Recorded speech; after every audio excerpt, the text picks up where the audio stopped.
Hello, welcome to the self-learning podcast by Dr. Sushma Singh. Let us start discussion on Unit 26 class, and our topic is class and class conflict in industrial society by R. Derendorf. The second half of the 19th century and early 20th century witnessed the legal recognition of joint stock companies in Germany, England, France, and the United States. In the present day, joint stock companies have largely replaced the economic enterprises that were owned and managed by the capitalist or his or her family. The stock or the shares of a company are widely dispersed, much in contrast to the capitalist setup, in which the ownership lies in the hands of a single individual. In the post-capitalist era, the joint stock companies afford far-reaching implications for the structure of industrial enterprises and for the broader structure of society, of which social classes constitute an important component. In a joint stock companies, the stockholders hold ownership, while the control lies in the hands of managers who are not like the capitalists. This arrangement keeps the owners away from the actual sphere of production and reduces the distance between the managers and the workers. This is the radical view upheld by Marx himself. The other is the conservative view that asserts that owners or stockholders and the controllers or managers are not widely different. They constitute a somewhat homogeneous group. The stockholders and managers hold a similar outlook and may be treated as similar to the class of capitalists. This view, which comes out in the writings of C. Wright Mills, stands out in sharp contrast to the Marx's own analysis. R. Derendorf explained that the social structure of joint stock companies as well as cooperative and the state-owned enterprises differs from that of the classical capitalist enterprise, and that therefore a transition from the latter to the former is a process of social change. He suggested that the separation of ownership and control involved a change in the structure of social positions and also a change in the recruitment of personnel to these positions. This refers to the distribution of the roles of capitalists in two positions, the owner and the manager. The owners are alienated from production process in the sense that they do not participate in the day-to-day affairs of production enterprise and do not have a defined place in the formal hierarchy of the authority in the enterprise. This is so because the workers deal with and are answerable to the managers. It may be recalled that the capitalist exercised authority because he owned the means of production over which the subsistence of the workers depended. The managers, on the other hand, hold authority by virtue of the property rights delegated to them by stockholders. Since the managers remain in contact with workers, they seek to exercise their authority with consensus of the workers, or else the manual and clerical workers would make their interest felt in many complex and unregulated ways, such as by distributing the process of production significantly. The managers cannot afford to let this happen because the stockholders would reprimand them. Bendix explained that there are three kinds of entrepreneurs in the post-capitalist era: the capitalists, the heirs, and the bureaucrats.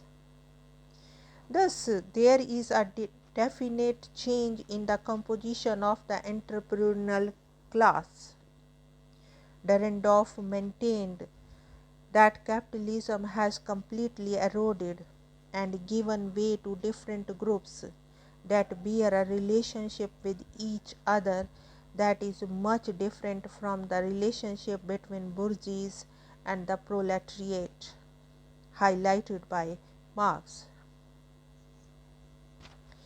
He outlined three effects of this development on class conflict. When managers replace capitalists, there is a complete change in the composition of the groups participating in the conflict. Change in recruitment and composition of group participating in the conflict leads to the change in the nature of issues that causes conflict. The managers, who are like functionaries without capital, do not act, behave, and hold attitudes like the all-powerful capitalists. Further, the interests of labor towards the new opponents are different, and the decomposition of capital, referring to differentiation in ownership and control of means of production, that is capital, involves a change in the pattern of conflict. In the course of such developments, the capitalist class and the labor class ceases to be homogeneous classes. The labor also ceases to be homogeneous class.